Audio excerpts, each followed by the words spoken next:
Assalamualaikum, aku Din dan aku horror storyteller from Sarawak. Welcome back to siaran puaka.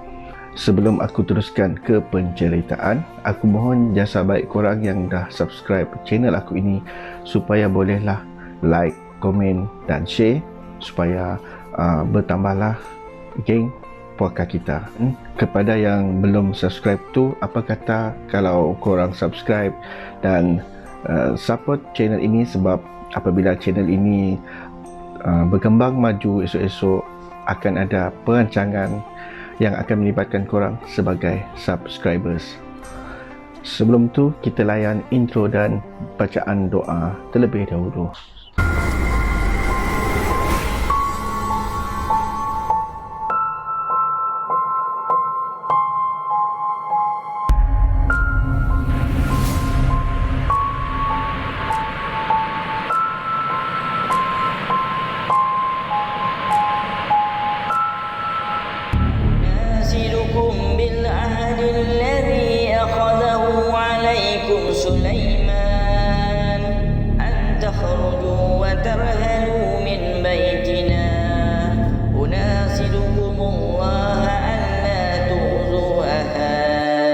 Tanpa buang masa, kita terus ke cerita pertama.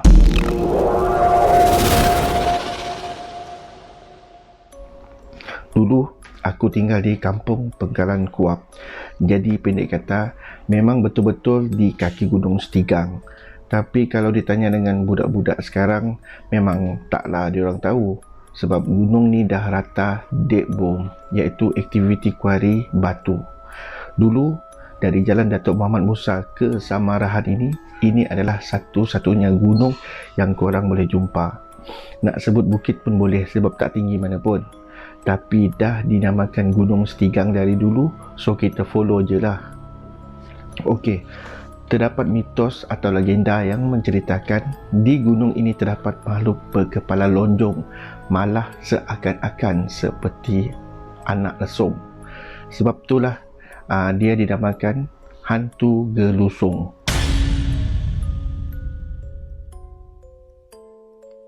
Saiz gelusung ni agak-agak sebesar monyet dewasa, tapi mempunyai sesuatu seperti pisau di siku makhluk ini yang bertujuan untuk mengopek kulit durian. Buah durian tu memang favourite makhluk ni, geng. So kalau musim durian, akan ada beberapa orang kampung yang bermalam di gunung untuk mengutip durian, pasti akan diganggu oleh makhluk ini. Menurut orang-orang tua di kampung kita orang ni, makhluk ini akan mencampakkan dirinya sendiri ke tanah dan akan menghasilkan bunyi seperti buah durian jatuh. Bila dicari, tak ada. Kadang-kadang pula tu bunyi jatuh tu ada, kesan buah durian jatuh ada, tapi buah tak ada. Maknanya hantu gelusung ni lah yang dah kebas. Okey, aku ingatkan korang semua, itu hanyalah mitos yang tak ada siapa-siapa boleh mengesahkan kesahihan atau kebenarannya. Tapi kalau korang type Gunung Setigang kat Google, korang akan jumpa blog ni yang menceritakan legenda hantu gelusung ni dalam FB page Kami Sayang Samarahan. Wallahualam.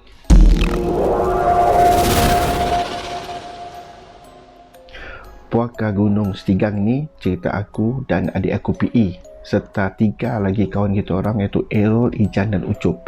Kisah semasa musim buah durian tahun 1999. Masa tu aku baru habis SPMV. Nak dijadikan cerita, tengah kita orang lepak kat warung kampung petang-petang sambil perkenal goreng pisang, adik aku pun ajaklah kita orang operasi Ven Sapu. Okey, operasi Ven Sapu ni adalah kod bermaksud pergi rebat durian orang. Korang jangan follow perangai ni, tak baik. Okey, aku pun bantahlah rancangan adik aku ni. Bukan sebab aku tak nak, tapi pagi tu aku dah pergi kaki gunung tu kat kebun orang lain untuk kutip bunga durian. Kalau bunga durian ni tak apa, tak ada masalah, tak ada orang marah, masuklah kebun mana-mana pun. Bunga durian ni pula kena kutip time-time subuh sebelum matahari naik. Kalau tak, dia akan cepat layu dan tak sedap. Dan juga setahu aku, kalau pokok-pokok kat kaki gunung ni tengah berbunga, confirm pokok kat puncak gunung pun masih berbunga. Mana ada yang berbunga, ada yang berbuah. Tak logik lah. Ada tu, kebun Pak Deris dah berbuah.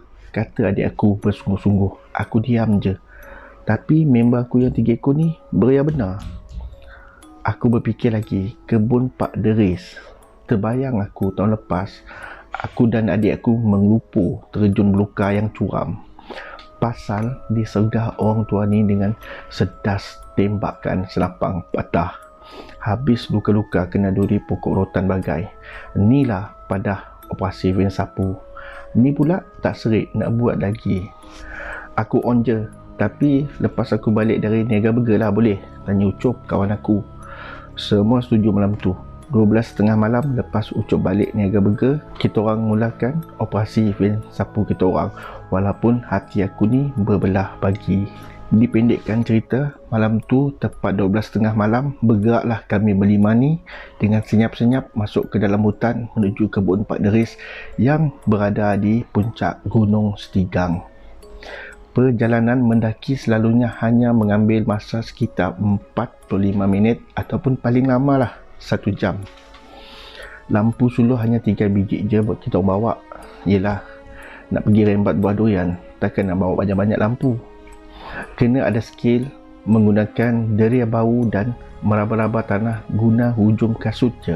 Tu je, kalau korang buka lampu memang kantoi geng. Nak dijadikan cerita, dah 2.5 jam kita orang mendaki dan tak sampai-sampai. Semua dah heran, dah terpinga-pinga. Kita orang stop dulu, minum dulu. Aku pandang muka kawan aku ni seko-seko. Semua cuak, tapi tak berani nak bersuara.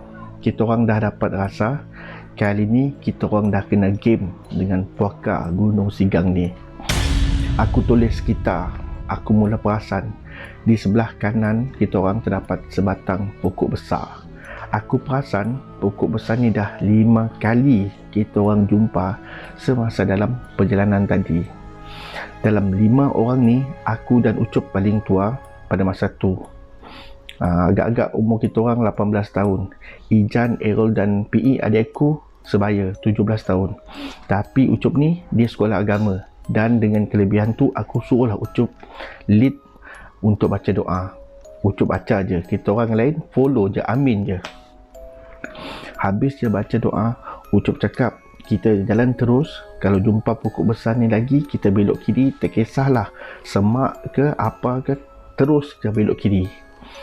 Maka berjalanlah balik kita orang berlima ni.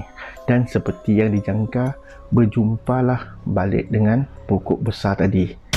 Okey, kita orang terus belok kiri, redah semak dan akhirnya sampai di rimbunan pokok buluh.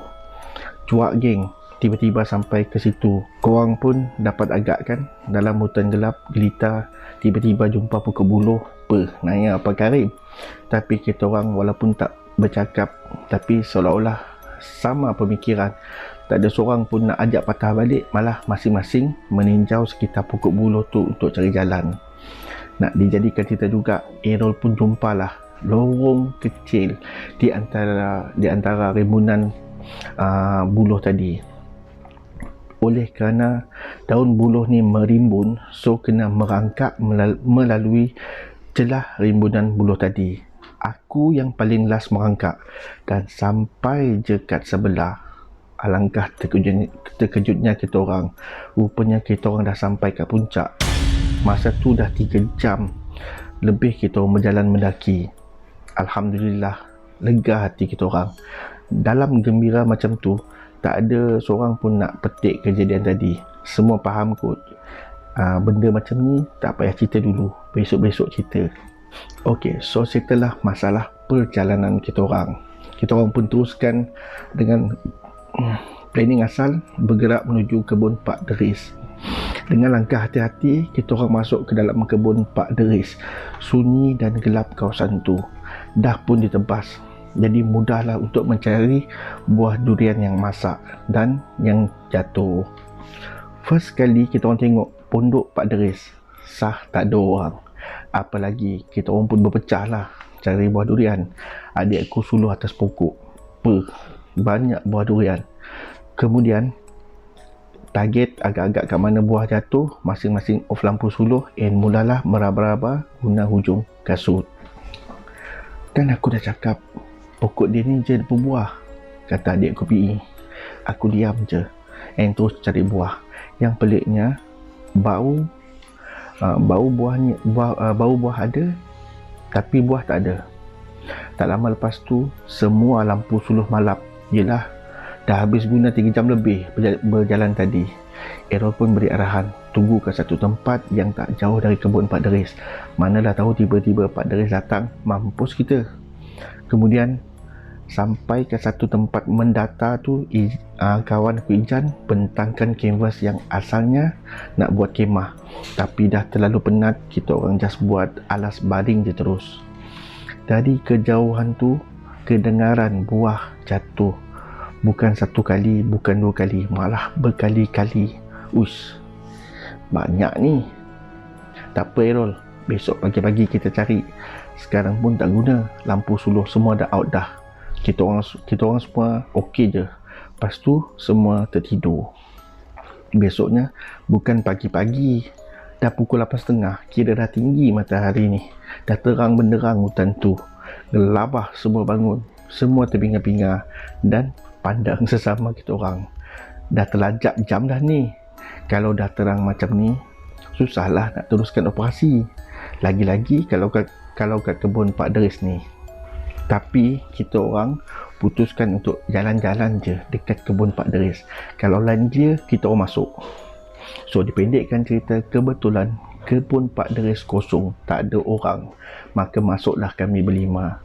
Tapi alangkah terkejutnya kita orang, sebab kebun Pak Deris, semua pokok di kebun Pak Deris ni masih berbunga, belum berbuah. Lah, yang kita orang tengok malam tadi apa? Siap ada bau lagi. Dah tu bunyi buah jatuh malam tadi yang bertubi-tubi tu, buah yang mana? Semua diam. Benda macam ni memang tak perlu bincang kat sini. Errol kasih signal untuk belah. Dalam pada tu aku sempat jeling kat adik aku PE. Kan aku dah cakap, kata aku, adik aku diam je. Sepanjang perjalanan turun gunung tu, kita orang tak banyak cakap. Singgah ambil rebung, konon-konon tak nak pulang tangan kosong. Petang tu pula kita orang berlima lepak kat jeram, tak nak lepak kat warung. Sambil mandi, kita orang bercerita balik pasal malam semalam. Aku lepas tu tak ada dah nak naik gunung malam-malam. Kalau nak naik waktu siang. Lepas tu tak ada dah nak sapu-sapu durian lagi. Aku dan adik aku lepas tu ambil upah tunggu durian malam-malam kat kebun orang lain. Tolong kumpulkan, nanti adalah bahagian kita orang. Lebih selamat.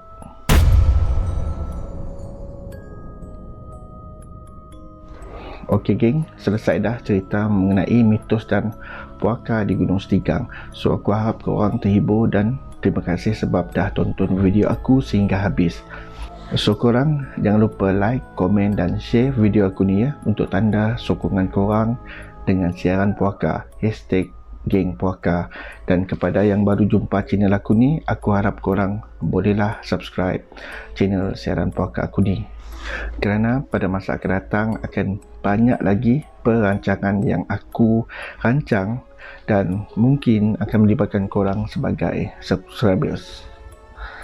Okey, jaga diri korang, jaga kesihatan, patuhi SOP #gengpuaka. Assalamualaikum dan ciao.